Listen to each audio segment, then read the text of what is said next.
As Brent Solomon is live at the U.S. Court of Appeals with the latest with Bob. Brent, what can you tell us? Well, Kurt and Sabrina, experts tell us that the former governor could start serving his prison sentence any week now. That is unless the U.S. Supreme Court decides to step in.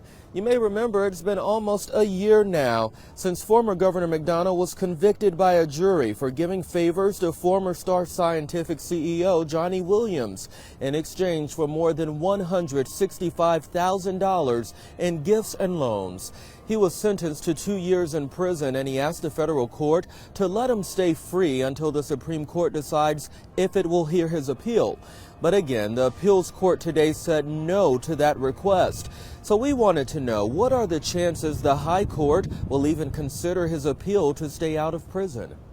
They're going to have to decide how likely it is that he may very well win his case. If they see pretty much no likelihood whatsoever, then there may be very little reason for them to let him stay free on bond. On the other hand, if they think there's a pretty interesting issue, if they think that they may well take his case eventually, they may say it makes sense to let him stay free, particularly because his sentence is so short. Now, earlier today, McDonnell issued this statement saying despite his conviction, he's innocent. The former governor is asking for support and prayers for himself and his family during what he calls an agonizing time in his life. He goes on to thank God for strength during this process.